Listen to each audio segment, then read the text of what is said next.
Ok, creo que ahora hay suficiente luz para trabajar. Bueno, entonces, hoy vamos a hablar entonces de la retina y el procesamiento de señales en la retina y en el receptor. Okay. Vamos a poner acá, compartir la pantalla. Ahí está. Ok. Vamos a ver. Bueno, entonces empecemos con un principio. Obviamente que tenés que, para hablar de la retina, tenés que empezar, vamos a empezar literalmente de adentro para afuera, o sea, de la coroides hacia el nervio óptico y las células ganglionares, porque así es como está organizada la retina y así es como vamos a mover señal. Empecemos con, como decía, con los dos tipos de receptores. Si vos tenés un fotorreceptor, implica que aquí estás haciendo transducción de señal de una señal de luz a una señal eléctrica o una señal de despolarización. ¿Ok? Ahora, esto implica que tiene que haber un mecanismo, que en este caso vamos a hablar de un mecanismo fotoquímico, o sea, tenés una sustancia X que al exponerse a la luz, va a cambiar su estructura química y ese cambio en su estructura química de alguna manera va a inducir una corriente de despolarización en la membrana. Ok. Ahora, esto me trae dos consecuencias. Primero, que esa sustancia química va a reaccionar obviamente a una parte del espectro, electromagnético de la luz. O sea, lo que nosotros llamamos luz visible, sencillamente lo es, o lo llamamos así, porque son las longitudes de onda que activan a los receptores.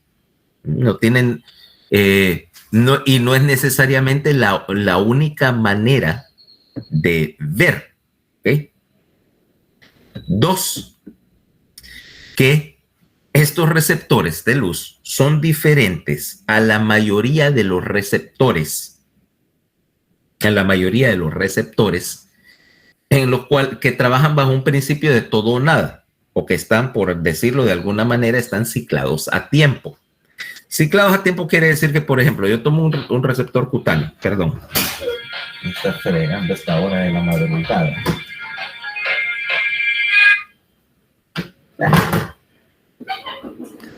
Lo bueno de Tegucigalpa es que cuando es un número de esos de Tigo o algo así, siempre son del mismo call center que empieza con 2275, o sea que es fácil, son fáciles de interceptar. Después los paso a bloqueados. Ok, entonces, la idea es que si yo tomo un receptor cutáneo, por ejemplo, y decir, bueno, la respuesta tiene que ser variable, pero trabaja así. Si yo presiono un receptor de este tipo, digamos, de todo o nada, de una sola respuesta, empieza a despolarizarse, empieza a disparar. Si yo presiono más fuerte, dispara más rápido, ¿cabal? Pero la intensidad de la corriente de despolarización es la misma, ya sea que esté pinchando suave o con fuerza. Con un receptor luminoso, la detección, tendrás que primero detectar no solo la luz, sino la intensidad, de qué tan brillante es esa luz.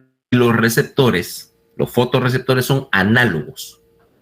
Quiere decir que una cantidad pequeña de luz, la luz tenue, es capaz de empezar a despolarizar el receptor y generar una corriente. Pero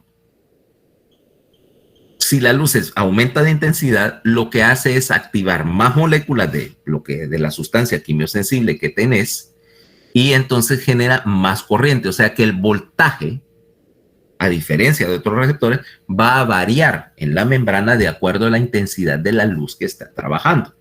Veamos acá. Ahí tenés uno, ¿eh? Tenés un bastón y un cono, los dos tipos de receptores de luz que vas a encontrar. Ahora, ¿Cómo trabaja? Como decíamos, hay dos segmentos. Acordate que hacia acá está la coroides. Empecemos con el bastón, que es relativamente más simple.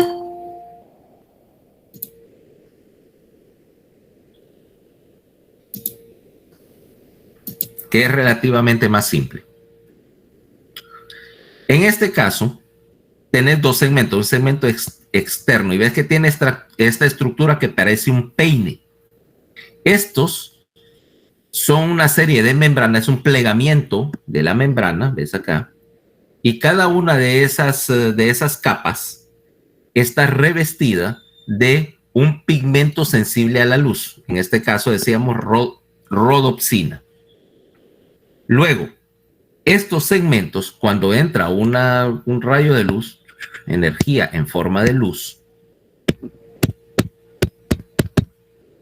van a reaccionar a la presencia de luz, y esta es una molécula que de alguna manera se va a fragmentar, y uno de los fragmentos va a señalizar o va a abrir un canal de membrana y empezar la despolarización. En el segmento interno vas a tener una gran cantidad de mitocondrias y vas a tener la maquinaria para estar produciendo, enzimática para estar produciendo esta rodopsina. Y conste, con gran énfasis en las mitocondrias, porque ese proceso de sintetizar la rodopsina es bien dependiente de energía, ¿ok? Luego, ves que hay una membrana limitante externa, donde está el núcleo y los demás componentes y un cuerpo sináptico, que es una variación sobre el tema del axón, ¿ok? Es algo parecido a un axón. Y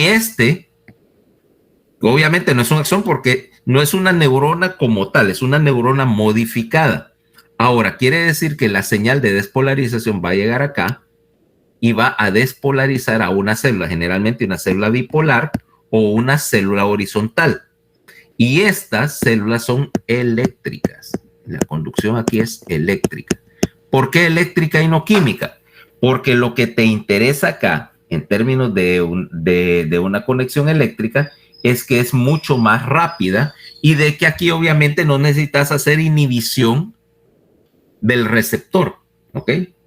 Todas las señales que salen de ahí son excitadoras. Ahora, empecemos con la idea de que aquí tenés, por lo tanto, la estrella del show es el pigmento sensible a la luz, una opsina. Estas opsinas están evolucionadas de tal manera que te responden, como te decía, a una cierta longitud de onda de la luz. Acuérdate que longitud de onda igual a lo que vos concebís conscientemente como color. Okay. Entonces, esa longitud de onda, bueno, en el caso de nosotros, humanos, está en lo que llamamos el espectro visible, pero no es la única posibilidad. Por ejemplo, tenés algunas especies de aves que son sensibles al ultravioleta, ¿ok? Porque en su percepción de las cosas tienen utilidad, tiene utilidad el ultravioleta. Vaya, por ejemplo, los colibríes, ¿ok? Si vos ves una flor que para vos es blanca, pero para ellos que ven en el espectro ultravioleta tiene unas marcas, como unas flechitas que apuntan hacia el centro de la flor, literalmente así como una guía, porque estos animalitos lo que van a hacer es volar, guiarse por las flechitas que están ahí, conectarse literalmente al flor para absorber el néctar, ¿no? Nunca has visto, bueno, supongo que todos han visto un colibrí, ¿va?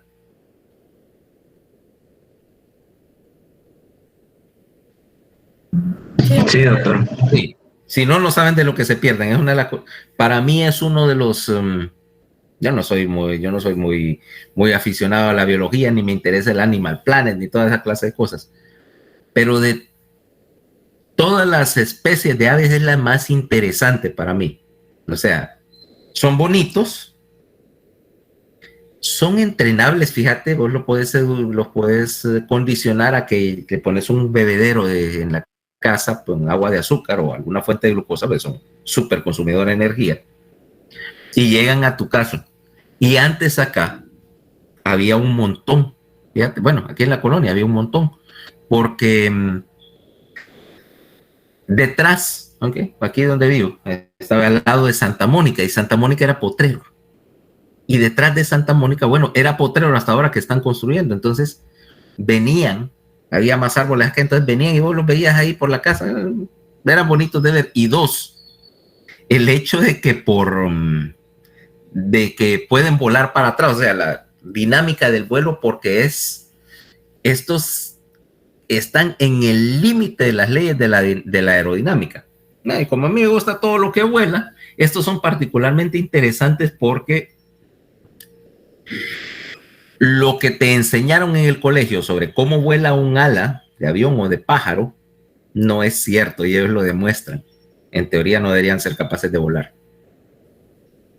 Igual que las abejas, ¿no? Según la teoría clásica, no podrían levantarse del suelo, esto lo hacen. Bueno, pero me salgo al asunto. Los colibríes ven ultravioleta y otras especies, por ejemplo, qué sé yo, las serpientes de cascabel ven hacia el infrarrojo porque utilizan la señal infrarrojo, la señal de calor, para hacer algo así como el equivalente biológico de uno de esos anteojos, de esos lentes de visión nocturna, vaya.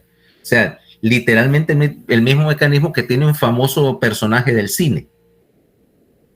¿Nunca viste las películas del Depredador?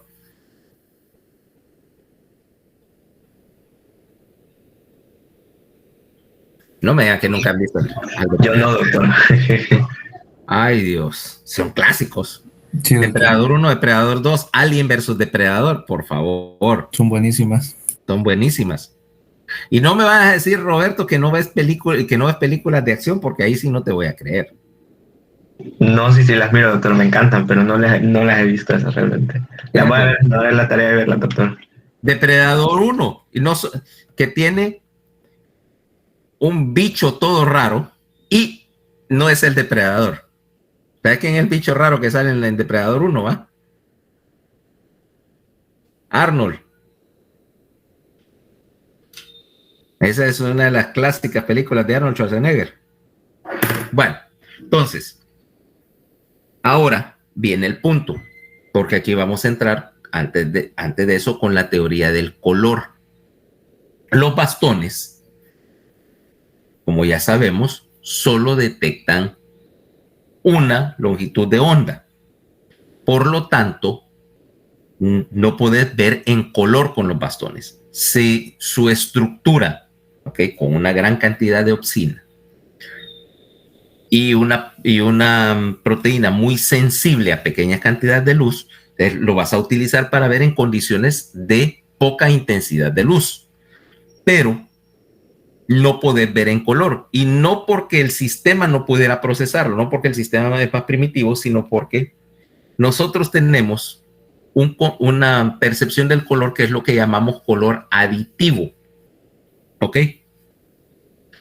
Color aditivo quiere decir que lo que vos llamás luz blanca tiene todas las longitudes de onda de tu espectro visible. Es una mezcla de todas las longitudes de onda. Pero si yo solo tengo un pigmento, entonces solo puedo detectar, no puedo hacer diferencia entre la longitud de onda o el espectro en el cual se está transmitiendo esa luz. O sea, cuando yo tengo un solo tipo de receptor, solo puedo detectar en este caso si hay o no hay luz y si es brillante o poco brillante. O sea que tengo una escala de grises. ¿Ok?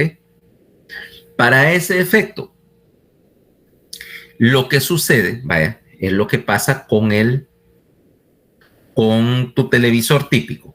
Yo puedo jugar con los controles y de repente, como la señal de brillo y la señal de color son separadas, entonces muevo ese que dice color y entonces te queda la imagen en blanco y negro, ¿correcto? Si yo le vuelvo a subir, y es más bonito con un televisor viejo porque tiene un botón que dice color y aumento la ganancia de la señal de color y se va poniendo un color cada vez más brillante, ¿va? Ok. En el caso de los bastones solo tendrías la señal de brillo. Entonces, puedes decir claro, oscuro, más claro y más oscuro, por supuesto, por el análogo, pero solamente estás trabajando en un color. Mientras que con los conos, la solución al asunto es hacer lo que se llama tricromía. Tricromía quiere decir que tenés 3 tipos de conos, sensibles cada uno a una longitud de onda diferente. ¿Okay? Tenés conos en el extremo de longitudes de onda más largas, frecuencias más bajas, que son los conos para el rojo. O sea, acuérdate que si vos tomas el espectro de la luz como una sola banda, vaya, diferentes frecuencias, las frecuencias más bajas y las longitudes de onda más largas van del rojo, de ahí debajo de ella hasta el infrarrojo, de ahí para allá más largas ondas de radio y otra serie de cosas que son incluso más ondas radar, radio y el resto de la radiación electromagnética para allá. Okay.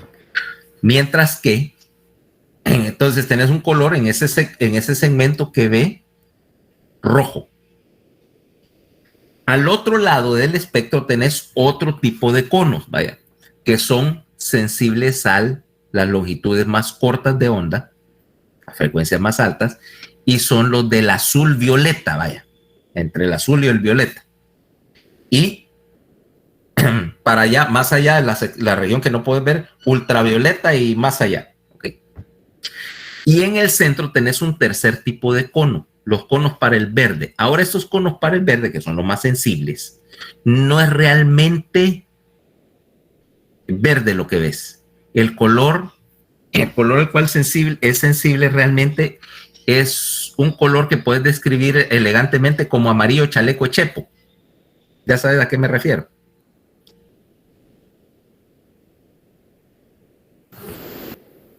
¿No? Sí, doctor, sería como en las impresoras, que no hay verde, sino cielo. No, ese es diferente. Ese es diferente. Es que ahí estás mezclando dos cosas diferentes. Yo lo que estoy hablando es color aditivo. ¿Ok? Color aditivo lo haces con rayos de luz. Por ejemplo, el monitor de tu computadora. Cada píxel que tenés en tu, ¿cómo se llama? En tu pantalla, tiene 3 subpíxeles. Uno que emite luz roja, uno emite luz amarillo o chaleco chepo, vaya, verde en teoría, y otro que emite luz azul, asumiendo que son monitores LED.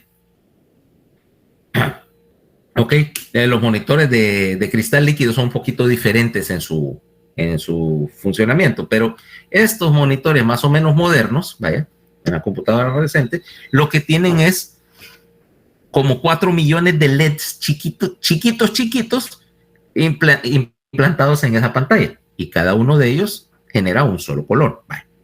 Entonces, lo que vos me hablas, Paola, es lo que llamamos color subtractivo, que es, por decirlo, es el complemento, es el opuesto directo del color aditivo.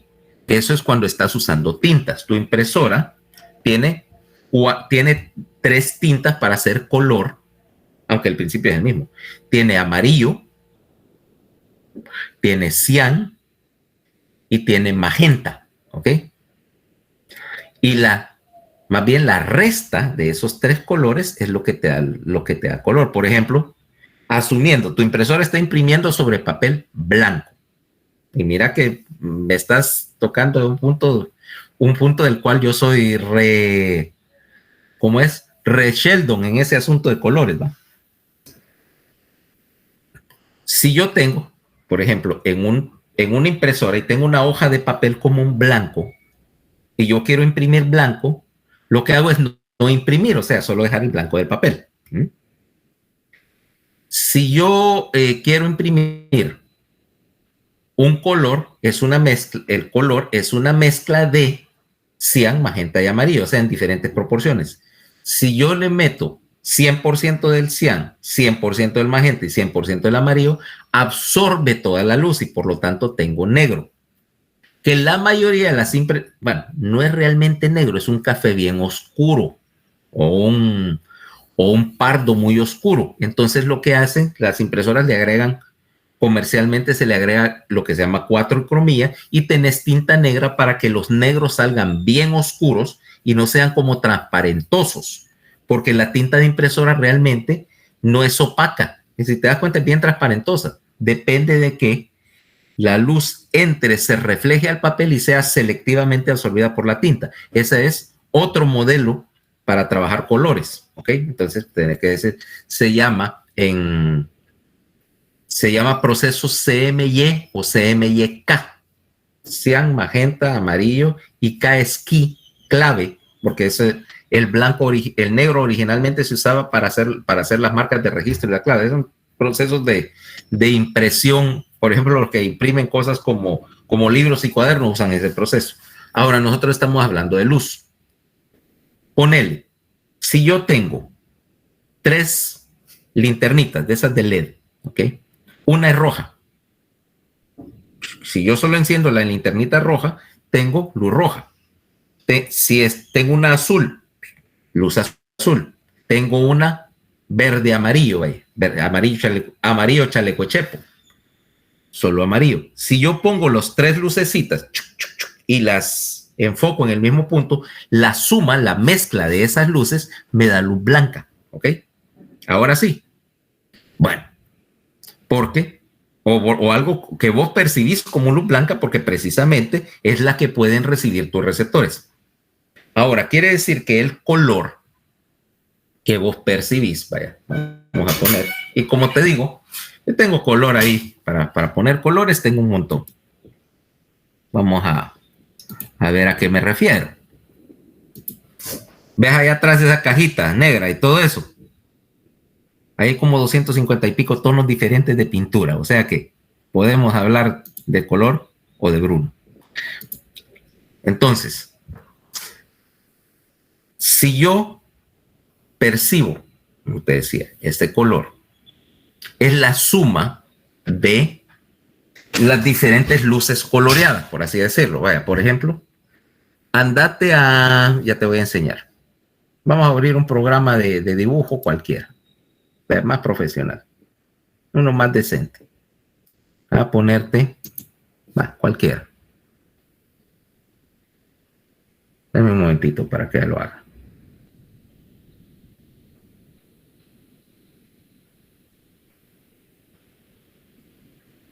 Mira lo que vamos a hacer, porque eso es más Color Tools. Vamos a tomar color, va a meter algo así, Color Picker. No, aquí no está. Bueno, pero has visto en algunos programas que, por ejemplo, dice, escoja el color de algo y te sale una cajita así donde vos puedes deslizar y escoger un color. Y hay unos códigos. Al lado dice HTML, código, no sé qué, que te dice o intensidad de tal color y dice intensidad del rojo, intensidad del azul, intensidad del amarillo, intensidad del azul, intensidad del verde, ¿va? RGB. Un color específico es la suma de esos 3 señales de color, que son las 3 señales que están estimulando tus bastones. ¿Ok? Yo puedo decir, ok, mira, tengo este color, rojo 255, azul 0, verde 0. Eso es rojo, solo tiene un componente rojo, pero empiezo a subirle, por ejemplo, al componente del verde amarillo y entonces el tono va a cambiar. Si yo pongo a 0 la señal de las 3 de rojo, azul y verde, entonces lo que tengo es negro. Si yo lo subo al tope, generalmente el número máximo es 255 en el programa, entonces la suma de los 3 me da blanco y cualquier variación entre los demás me define ese espacio del color que es visible, ¿ya? Ahora, entramos en otro asunto. Nuestro sistema del color es lo que llamamos color tricrómico. Pero Como decía, no es el único sistema del color. Vaya, por ejemplo, algunas aves tienen tetracrómico, tienen 4 tipos de bastones, o sea, ven, por así decirlo, pueden distinguir más colores. Por ejemplo, pudieran decir que 2 objetos, vaya, por ejemplo, tengo, y eso es una cuestión eso es una cuestión también cultural y perceptual. Por ejemplo, viene y estás vos con tu esposa, cuando estés casado con tu esposa, y entonces estás escogiendo el clásico problema, estás escogiendo un color para tu casa, ¿ya? Y entonces te enseñan, mira este color, mira este color y este color. Y dice, y uno le dice, tal vez, para mí es el mismo color, pero ella, que como hay cierta variación individual en la sensibilidad o en la organización de los conos, no, fíjate que este es tira un poquito más a amarillo. No, para mí son iguales. No, que es un poquito más amarillo, y empieza la discusión. En mi caso es al revés, generalmente es el que digo, no, mira que es el mismo color, no son el mismo. No son el mismo, este tiene un poquito más de componente de rojo, está más desaturado, lo que sea. Entonces, si tenés 4 juegos de bastones, entonces 2 tonos que a alguien que tiene 3 juegos de conos, perdón, no de bastones, 3 juegos de conos le parecen iguales, a esta persona le pueden parecer radicalmente diferentes.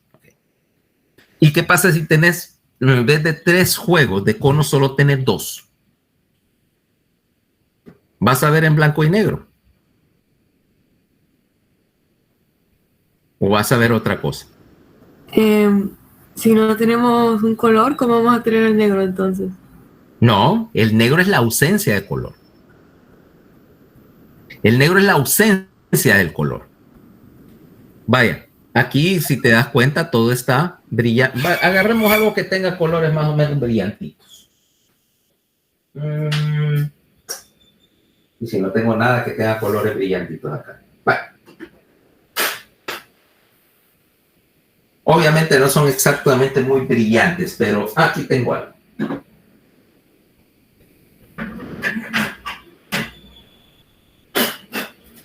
Lo más brillante que tengo en términos de objetos. Bien rosado.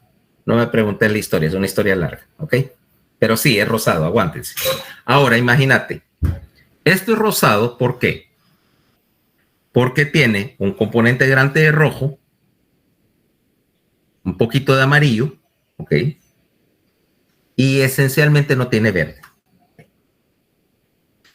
Pero suponete que yo apago todas las luces de aquí de la oficina, cierro las ventanas y no entra luz. ¿Qué color es el avión? Negro. Negro, es una sombra. Sencillamente, un color oscuro sencillamente está generando menos intensidad de luz, reflejando menos luz hacia los receptores.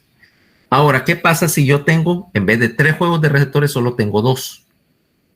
No habría blanco. Es donde ocurre el daltonismo. El daltonismo, sí, ese es cuando es un defecto. Pero algunas especies no tienen los 3 juegos de receptores. Y claro que habría blanco. El blanco es la máxima intensidad. Así como en los bastones tenés un solo juego de receptor y entonces solo tenés tonos de gris. Es decir, no hay color como tal, sino solo brillo. Y claro que va a haber blanco. Cuando los receptores están completamente estimulados, te da blanco. Con 2, 3 o 4 juegos. Con el daltonismo, ¿qué es lo que sucede, Alison? Que debido a que supongo yo que no hay los suficientes conos, los colores se perciben de una manera diferente a la que son. Exactamente, cuando no tengo los 3 juegos de receptores, lo que tengo es un espectro limitado de color. ¿Ok?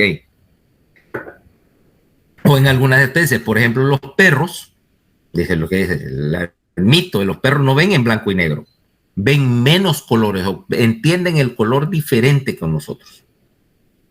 Entonces, doctor, pero una consulta. Las gafas para la gente con daltonismo, ¿cómo funcionan? Porque estaba leyendo que el día que están sacando como unas gafas. filtran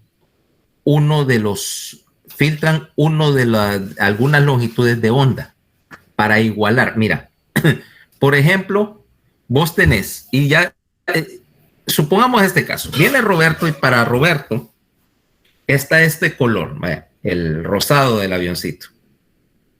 Y entonces fíjate, tus conos dicen que son normales, asumimos para el primer ejemplo que es normal. Tus conos que son normales perciben y dicen, por ejemplo, veamos la señal que está entrando a la retina. Rojo, 85%, o sea, en porcentaje de su intensidad, 85%. Amarillo, como 6%. Verde, no, miento, como 12%. Verde, 3%. Ok, macanudo. Ahora imagínate que vos venís y la suma de esos tres valores, interpretado por tu retina y tu sistema visual, se traduce, se lee rosado, ¿ok? Ahora suponete que yo te quito la señal del rojo, o sea, te quito los conos del rojo, entonces tendrías rojo, no hay señal. Cuando no hay señal de un cono, cuando falta un juego de conos, los tonos que percibías con ese cono se van a ver oscuros porque no lo percibí, lo que no se percibe es negro, ¿ah? Entonces, ahora sería algo así como rojo 0%, que como decir rojo 0% igual a negro, principalmente negro, un poquito amarillo, dijimos 12%, y verde 3%. Entonces, tiene 85% de negro y un poquito de los otros colores. ¿Qué color vas a ver ese avioncito?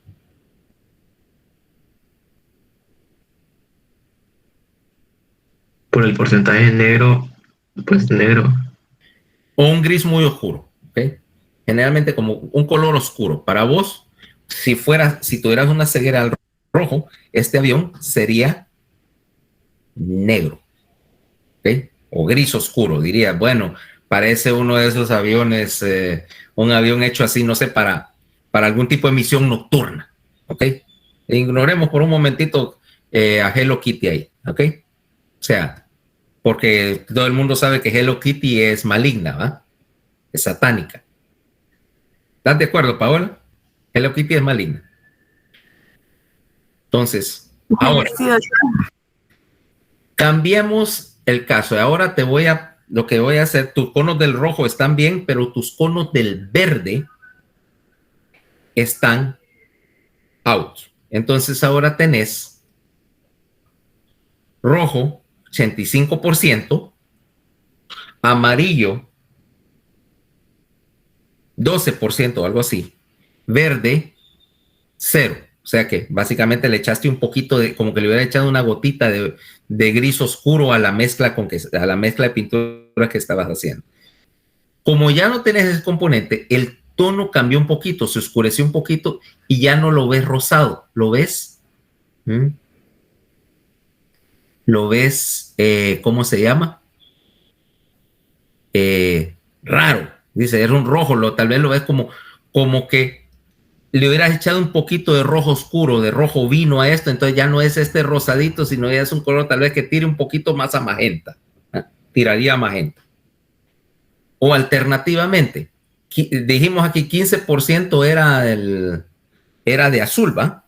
Ahora imagínate, mato los conos del azul. Tengo rojo 85%, azul 0, verde amarillo 3%. Como quité el componente del azul, entonces ahora ya no lo verías rosado, lo verías de un color como anaranjado. ¿Lo ves? Un anaranjado y un anaranjado oscuro, tal vez lo verías café. Tipo terracota. Color caquehuirro, café caquehuirro. Pero no sería el rosado, ok. Lo que te estoy dando a entender es que, por ejemplo, especies que no tienen los tres juegos de color, los perros no ven el verde, no tienen el sector del verde, tienen para el rojo y tienen bueno, no para el verde amarillo, verde chaleco chapo, sino que tienen como para el amarillo y casi no ven en el azul, porque para su utilidad, que son cazadores, no les interesa ver el verde de las hojas.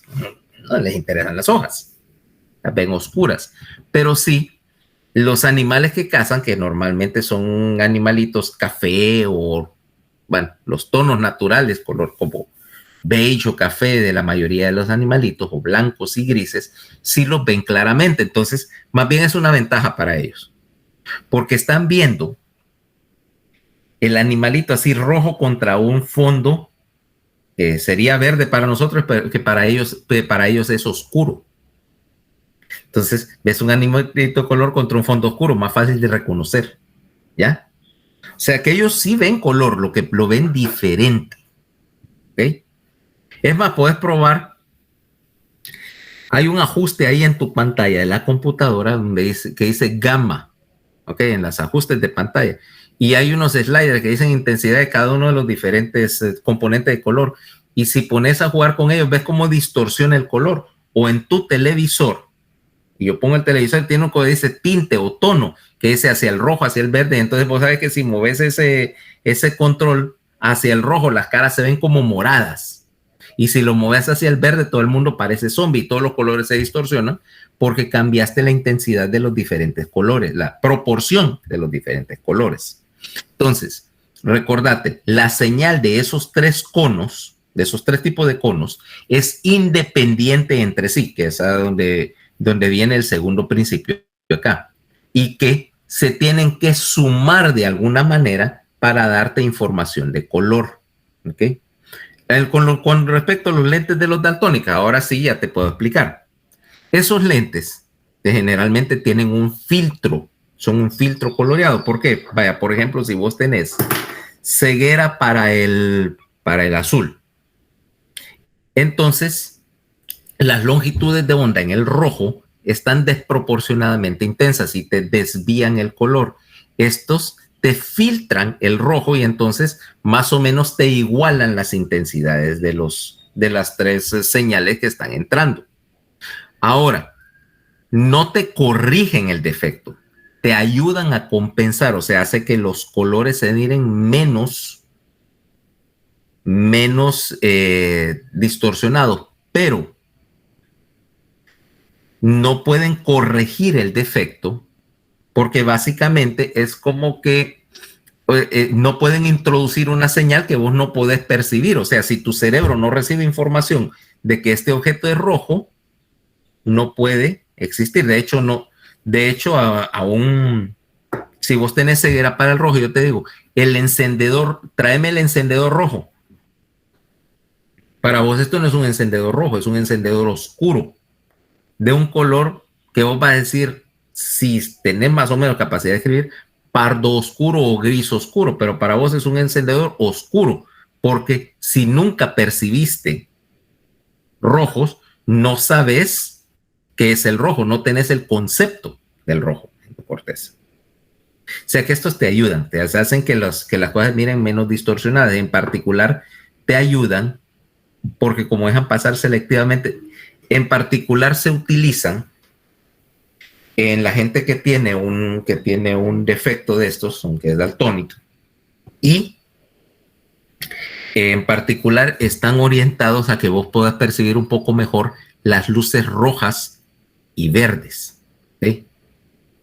Por razones obvias, ¿va? Cosas como señales de tránsito o señales de advertencia, etcétera, que vos las podés percibir un poco mejor, pero no corrigen el problema. La única manera de corregir el daltonismo sería que de alguna manera pudieras introducir, hacer que los conos que están disfuncionales en la retina, porque no es que no los tengas, generalmente los tenés ahí, pero no producen el pigmento, ¿ok?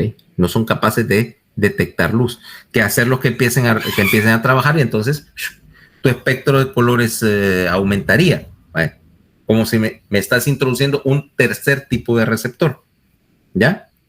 Y ahora ya puedo hacer.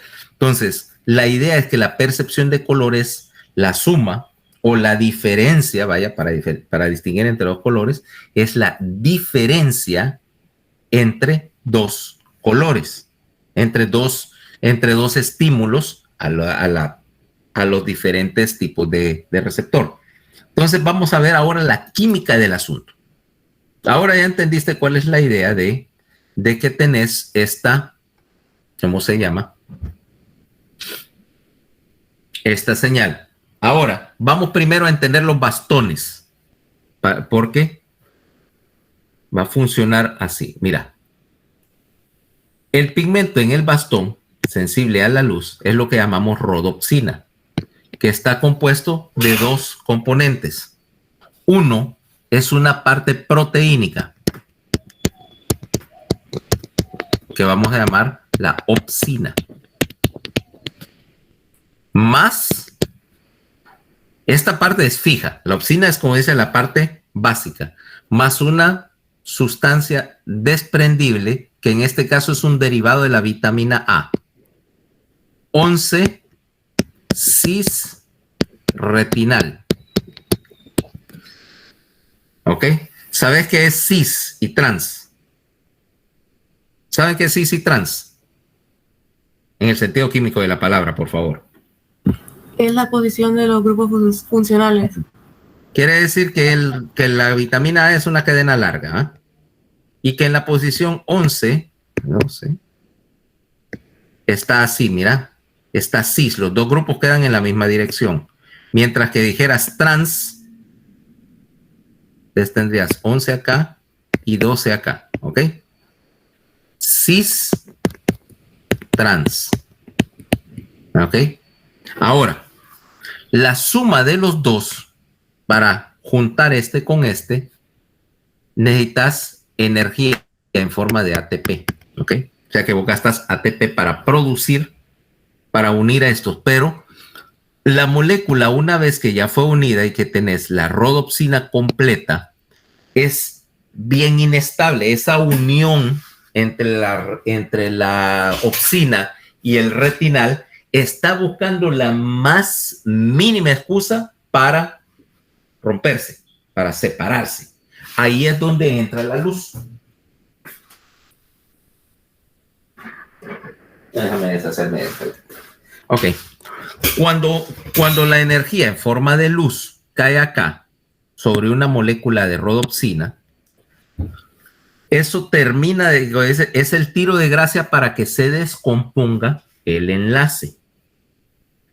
En fracción de picosegundos, mira, en billonésimas de segundo o trillonésimas de segundo, esta energía luminosa cambia la estructura, la forma tridimensional de la rodopsina y la va a convertir primero en vatorrodopsina, ¿ok? Vatorrodopsina, no batirrodopsina. Aquí el hombre murciélago no tiene nada que ver, recuerden. Que en fracción de nanosegundos, fíjate que la reacción esta es, fíjate que estamos hablando de cantidades mínimas de tiempo. Pasa a lumirrodopsina, que en términos de millonésimas de segundo, fíjate cómo vas cambiando de pico a nano a micro a milisegundo, porque la primera parte de la reacción, que es cuando es más inestable, es increíblemente rápido, pero de ahí tiende a estabilizarse, tiende a perder energía y hacerse un poquito más lenta, pero aún así estamos hablando de microsegundos, ¿no? Pasa a metarrodopsina 1 a metorrodopsina 2 y se descompone. Mira, aquí se rompió el enlace. Se convirtió en la suma de dos cosas. Escotopsina, que es la parte proteínica, si así quieres decirlo, sin la vitamina A, ¿ok? Y entonces la escotopsina no es sensible a nada. Cuando vos hiciste todo este proceso de rodopsina, vatorrodopsina, lúdina, etcétera, a escotopsina, aquí activaste la despolarización, cambiaste el voltaje de la membrana. Fíjate que en términos de segundos. Y esta escotopsina ahora se separó del todo transretinal en el cual todos los enlaces son así, como dijimos, todos eran trans. ¿Ok? Ahora, este proceso, esta primera parte del ciclo que yo estoy marcando acá con un anillo amarillo, es la que detecta la luz. Pero obviamente la escotopsina la tenés que regenerar. ¿Ok? O sea, una vez que se expuso a la luz, vos vas a agarrar esa molécula y volverla a construir para que pueda ser capaz de detectar otro evento. Aquí es donde viene que la versión trans no es sensible a la luz, sino que tienes que convertirlo a la forma cis. Y una enzima lo hace, una isomerasa, solo me mueve este enlace, mira, de trans a cis y se convierte a 11 cis. La otra opción es que también esto es intercambiable con todo transretinol, o sea, la forma al.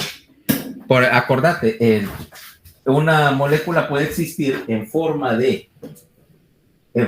al, o sea, como un aldehído, o en forma ol, como un alcohol. Y ese tipo de reacciones donde pasas de retinal a retinol es lo que se llaman reacciones de tautomerización y son automáticas. Ahora, ¿por qué me interesa si el transretinol no es la forma activa? Es porque aunque no sea la forma activa, es la forma que vos obtenés del alimento. Vos necesitas vitamina A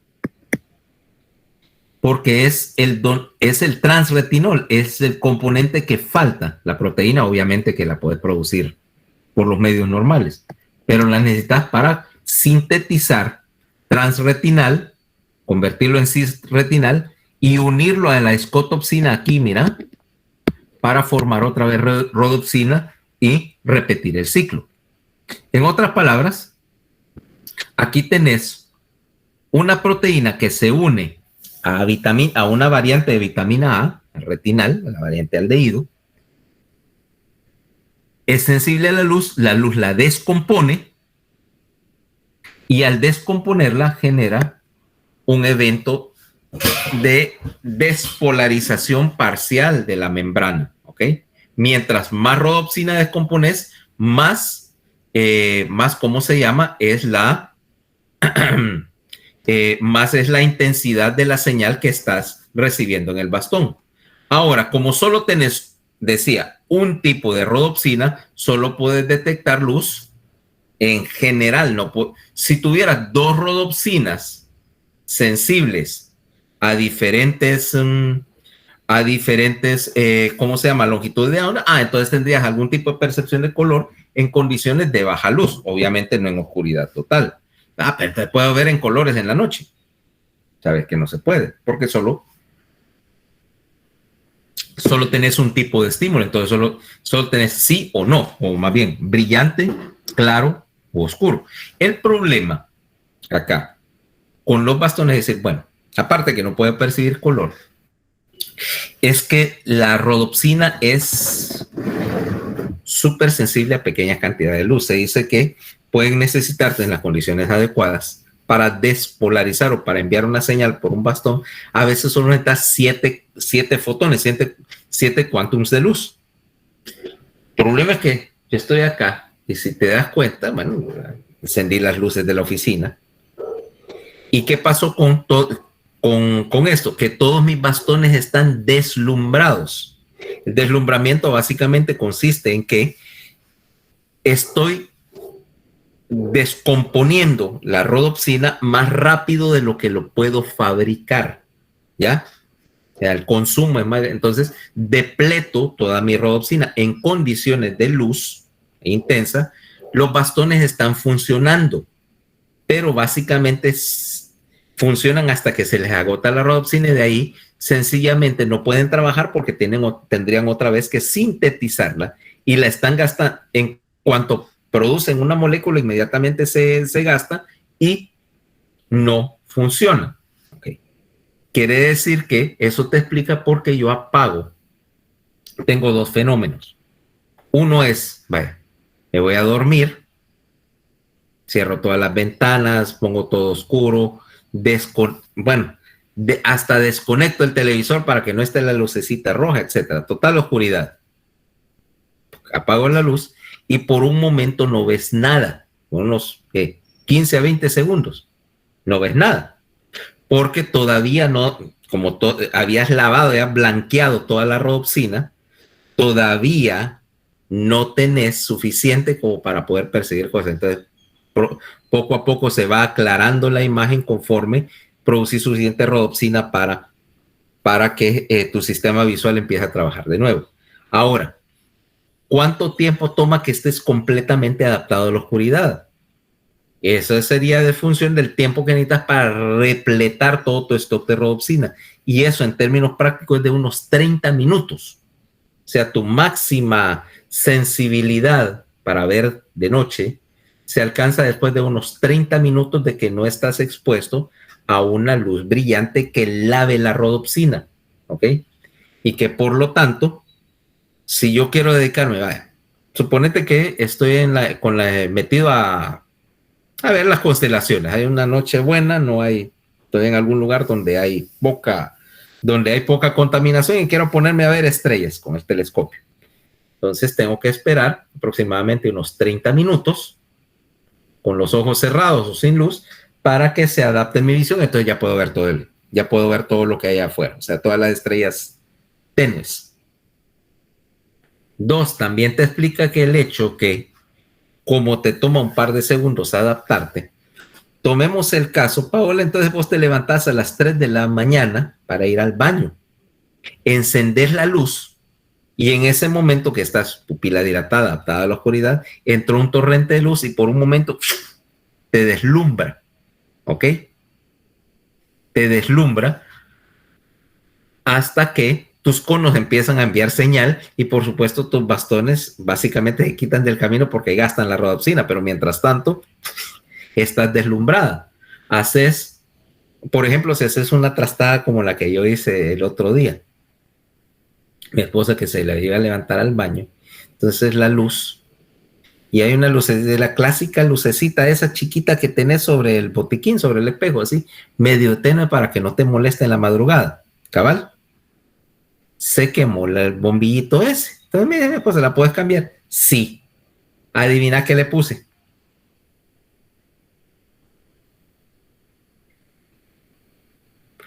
¿Has visto unos fluorescentes así que son como una doble espiral, así grandotes, que son de 100 watts fluorescente, equivalente a 400 watts de convencional? Un bombillote así, pues se lo puse. Tiene esta. 3 de la mañana. Me levanta el baño. Enciende la luz.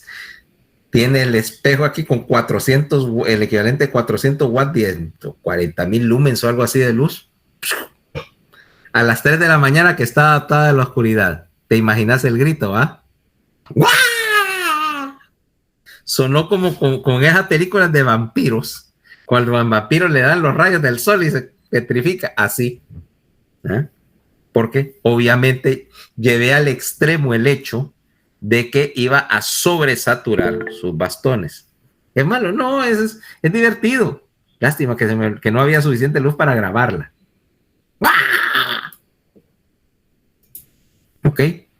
Entonces, ahora, eso me explica, por ejemplo, y los bastones están enviando señal, entonces a partir de ese momento van a enviar señal hacia las células, pero veamos qué es lo que pasa primero, para enviar señal de despolarización hacia las células bipolares y las células horizontales. Pero,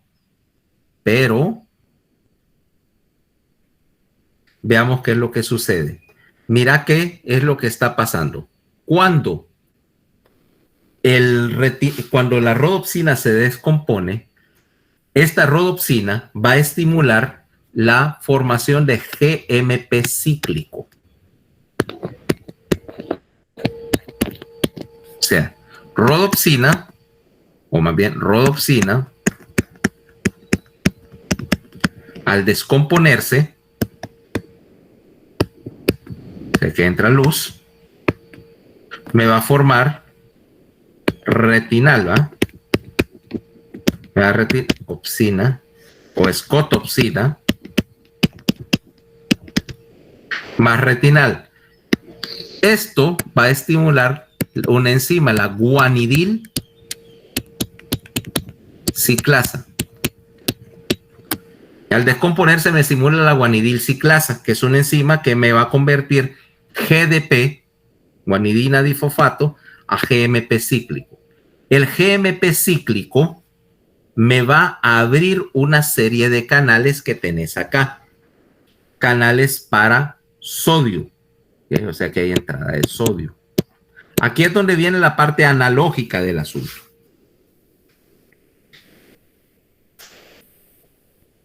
La cantidad de GMP cíclico que produzca es dependiente de la cantidad de luz que estimule al receptor, ¿va? Y la cantidad de sodio que se esté moviendo y de potasio, por supuesto, va a depender de la cantidad de canales que haya abierto yo. Entonces, mira, estoy entrando sodio y aquí tengo un canal selectivo para el potasio y está saliendo potasio. Entra sodio, sale potasio en cantidad variable y por lo tanto tengo un flujo de corriente que es variable. No es un pulso como en la neurona, es un flujo. Y por supuesto aquí tengo una ATPasa, sodio-potasio, como siempre, para tratar de sacar el sodio que entra. Yo estoy sacando este sodio, permitiendo que entre sodio por gradiente, sale potasio, pero como la cantidad de sodio y de potasio que está saliendo va a variar, entonces la corriente va a variar. Más luz, más corriente. O sea que es variable. Y mientras más, mira, aquí tenemos el caso. En la oscuridad, los canales de sodio están abiertos, ¿ok? Están abiertos, está entrando sodio y estás moviendo corriente. Pero cuando hay luz, el GMP cíclico cierra el canal. Por lo tanto, hace que se hiperpolarice la célula. El otro punto con los receptores es que estos trabajan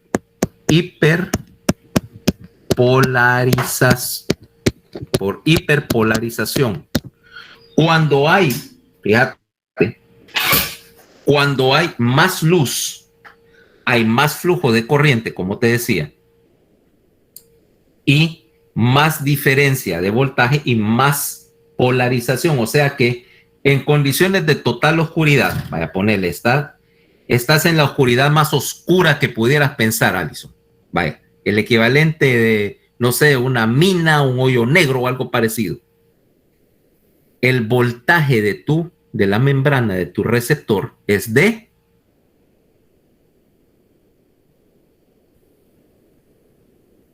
0. Está despolarizado. En reposo, tu receptor visual está despolarizado. Contrastarlo con la neurona, donde es al revés. En una neurona, en reposo, tu membrana neuronal está polarizada. Y cuando entra la señal, se despolariza. Aquí es al revés. Cuando ¿cómo se llama? Cuando el GMP cíclico se produce en respuesta a la luz, cierra los canales y entonces la célula empieza a subir el voltaje. Si hay poquita luz, ponele que el voltaje es de 10 milivoltios, ¿entiende? Hay un poquito más de luz, subirle a 20. Hasta que cuando la célula está topada, o sea que está detectando la máxima cantidad de luz que puede, o sea que te pusieron una luz en la cara, está alrededor de más 70, ¿ok? O sea que trabaja al revés. Mientras más estímulo, más se polariza la membrana. Esta polarización de la membrana conduce a que eventualmente, aquí tenés el mecanismo, mira, la rodopsina, aquí ves cómo trabaja químicamente. La rodopsina se descompone por la luz. Una vez que la rodopsina se descompone, estimula a esta proteína que se llama la transducina. La transducina activa la GMP cíclico fosfodiesterasa, ¿ok? Que es que es la que me fabrica acá y me produce GMP cíclico, que se convierte en 5' GMP cíclico y que a su vez cierra el canal de sodio, ¿ok? O sea que tenés un proceso de varios pasos. Esto tiene sus consecuencias. Primero, quiere decir que este receptor, aunque es capaz de captar la luz inmediatamente, toma cierta cantidad de tiempo en adaptarse. Dos, como introduce una demora, una vez que dejó, el estímulo luminoso duró una fracción bien breve de segundo, ¿va? Pero esto sigue trabajando por una fracción de segundo. O sea que eso te explica, por ejemplo, cuando tenés una luz brillante y vos ves que deja como una estela, ¿va? O sea, si yo te pongo una luz acá y sentís como que la luz se agarra como una colita, ¿va? Como los cometas. No sé si me explico con eso que todo el mundo conoce, pero que es difícil de explicar. Tan callados hoy. Vaya, ponele, yo pongo estás medio adaptado a la oscuridad, te pongo una luz aquí en la cara y la muevo. Vos ves como que te deja un rastro. Eso es porque los receptores siguen trabajando por una fracción de segundo después de que cesó el estímulo luminoso.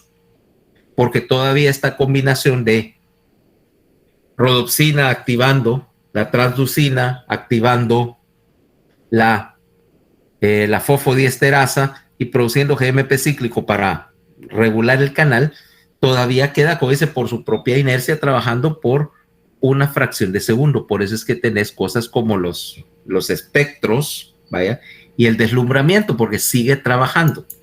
¿Okay? Ahora, ¿cómo se llama? Ahora, esta perdón. Ay, no se quebró, estaba usado otra vez. Bueno, ahora, este 5 GMP cíclico que está acá, lo tenés que destruir, porque si no seguiría manteniendo el canal trabado, ¿ah? O sea que tenés otra enzima que degrada el GMP cíclico para evitar que mantenga abierto el canal, dicho sea de paso. ¿Ok? Entonces, este mecanismo, ¿ok? Este mecanismo implica que cuando no hay luz, la membrana no se produce todo este paso y los canales están abiertos, entonces el voltaje está bien disminuido. No es de cero. ¿Por qué? Porque tenés una bomba de sodio acá tratando valientemente de mantenerlo. Entonces, en reposo, el voltaje de membrana acá es de más 40. En condición, o sea, entiéndase, cuando está oscuro. Y cuando está activo a máxima actividad, llega a más 70 milivoltios. ¿Ok? Fíjate bien, la consecuencia de esto es cambiar el voltaje de la membrana. Para que sea detectable el voltaje por el sistema de la retina, no necesitas que suba de más 40 a más 70. O sea, aquí no podés tener ley de todo o nada. Porque entonces solo tendría dos posibilidades de detección, o completamente oscuro o completamente deslumbrado, on-off. Y obviamente que la visión depende de que tengas una graduación de la luz. Para detectar un cambio con el sistema de los bastones, vos solo necesitas cambiar el voltaje de membrana en 1 milivoltio, por ejemplo, de 40 a 41, y ya lo empezarías a percibir como luz bien tenue. Ahora, con los conos ahora, ¿cómo trabajan los conos? Para aquellos que están preocupados por esa explicación técnica, trabajan de la misma manera. La única diferencia es que acá la opsina, la proteína, es diferente para cada tipo de cono. Tenés una opsina para el rojo, o para los conos del rojo, una opsina para los conos del azul violeta y una opsina para los conos del amarillo chaleco chepo. ¿Ok? El componente de retinal es el mismo. Lo que pasa es que estas opsinas, como son de diferente estructura, están sintonizadas a la longitud de onda que percibe ese cono. O sea, tener una opsina que va a ser más selectiva, solo se va a descomponer para luz de un color específico. Y ahora veamos cómo se mira esto acá. Lo ves así, mira. Tenés varias cosas. Mira el cono del azul. Vamos a ponerlo acá. Blue. Sensible entre 375 y 525. El cono del amarillo chaleco chepo, que aquí le dicen verde, 450 a 625. Mira. Vamos a ponerle green por así. Y el cono del rojo, entre 475 más o menos, hasta casi 700. Mira, 695 si me recuerdo bien. ¿Ves que cada uno de ellos tiene un pico de sensibilidad? ¿Ok? Y eso es lo que te determina la percepción del color. Si yo estoy recibiendo señal acá en el pico, voy a verlo como luz azul. Si lo recibo un poquito más antes, lo voy a ver como violeta. Ah, mira. Y el violeta solamente estimula el cono del azul. Mira que está fuera del rango de los otros dos. Vengo aquí, mira, un punto donde los tres conos, aquí alrededor de 500, donde los tres conos están recibiendo señal en algún momento. O sea que el verde como tal sería la suma de los tres conos. La máxima sensibilidad, de hecho este pico debería ser más alto porque tu máxima sensibilidad a los colores está, el cono más sensible a todos es el cono del verde. Espérate, voy a limpiar un poquito. De todos los colores, de todos los conos, este debería ser más bien así, mira, porque el cono del verde es más sensible que los otros dos. Y mira su máxima sensibilidad, ¿en qué tono queda? No quedó en el verde, mira, quedó en el espectro del amarillo verdoso. Por eso te digo, ese color amarillo verdoso de los chalecos no es casual. Ese color se escogió porque es el que mejor ves en cualquier condición de luz, aunque haya niebla, aunque haya pocas condiciones de luz, aunque haya sol deslumbrando. O sea, sos máximamente sensible a ese color. Entonces es el que más rápido te llama la atención. ¿Ok? Mira, por ejemplo, en Europa los carros de bomberos no son rojos, o las ambulancias no son rojas, ni los carros de policía les ponen luces rojas, les ponen ese color, porque vos lo pueden ver de más distancia. Más lógico, ¿va? 2, ponete para que vea qué tan sensible sos a él. Otro bichito que siempre me ha gustado y que desgraciadamente ya casi no se encuentra: las luciérnagas. ¿Va, hola? ¿Hay luciérnagas en tu casa? Nunca he visto una, doctor. Hay cemento por todos lados, ¿va? Hay cemento por todos lados. Sí, nunca he visto una. Mira, una de las cosas que me gustaba cuando era niño, teníamos unos amigos que el señor ya murió. Era el gerente del molino harinero, ¿ok? Ahora ubícate. Detrás del molino harinero que está Expocentro, todo eso era como potrero. Y ellos vivían, pues, la casa de ellos estaba al lado.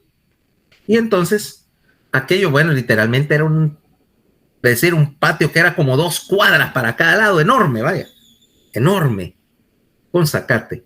Y como no había obstrucción ni había mucha luz alrededor, ahí en marzo, abril, para la época de Semana Santa, Semana Santa llegaban las luciérnagas. Entonces imagínate un pedazo del tamaño de una cancha de fútbol, pero cubierto completamente de luciérnagas, que vos podías caminar y se levantaba y veías todos los puntitos de luz. ¿Ah? O sea, que era una cosa bien bonita, que yo siempre he dicho que son una clase de cosas que se han perdido aquí en esta ciudad. Porque eso es, obviamente, que las cosas que tiene que haber progreso, pero entre ver un montón de luciérnagas levantando así y ver Expocentro, creo que no hay opción más. Ahora, pénsalo bien. Fíjate que esas luciérnagas son del mismo tono de amarillo verdoso que hemos dicho que sos máximamente sensible, ¿correcto? Ahora, vos puedes ver uno de esos animalitos a una distancia grande, 50 metros, algo así, si no hay luces de calle o algo así. Vos lo ves vas caminando por el campo y tal vez en el otro extremo de la cancha hay una de esas volando y vos ves el puntito de luz. Fíjate la sensibilidad, porque alguna vez has tenido una en la mano, Paola, uno de esos bichitos. No, doctor. Pero sí sabes de qué tamaño son. No sé, como un mosquito o más grande, quizás. En serio. Es que, doctor, yo odio todas esas cosas, lo siento, no me gusta. A mí no me gustan los insectos, pero eso, con algunos sí hago una excepción, en particular con esos y con las abejas. Pues, bueno, lo primero porque esos bichos no le hacen daño, las luciérnagas no le hacen daño a nadie, ¿eh? O sea, son probablemente uno de los seres más inofensivos que hay en la Tierra. Y las abejas porque son útiles, ¿okay? Son útiles, ayudan. Y no molestan realmente. Yo nunca he tenido problema de que me hayan picado ni nada. Obviamente no ando molestando panales, ¿va? Y porque además una de las cosas que me gusta hacer cuando esté en vacaciones, cuando voy donde mi suegra, es ir a sacar miel. Porque ellos tienen en la cocina de la casa, tienen 2 troncos, pero son de... ¿Has oído hablar de las abejitas indias? No tienen aguijón, no pican. No pican y son tan habituadas a estar ahí en la casa que entran y salen, nadie las molesta. Entonces a la hora de agarrar miel una vez al año, solamente agarrar el tronco, abrirlo y sacar toda aquella gran cantidad de miel de abeja directo de la cocina. O sea, desde aquí yo no voy a comprar miel. Viene, bueno. Pero volviendo al asunto, una luciérnaga es así. Y el órgano productor de luz mide como 1 milímetro en la punta de la cola. Y sin embargo, sos tan sensible a la luz que genera que lo puedes ver a media cuadra. Y no porque sea tan súper intensa, sino sencillamente porque depende de que también tenés muchísima sensibilidad a él. Ok, entonces, es más, mira por ejemplo ahora los bastones.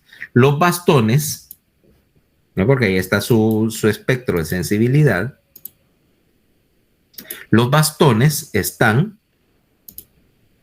aquí, mira, son bien amplios, o sea, su espectro de detección es bien amplio.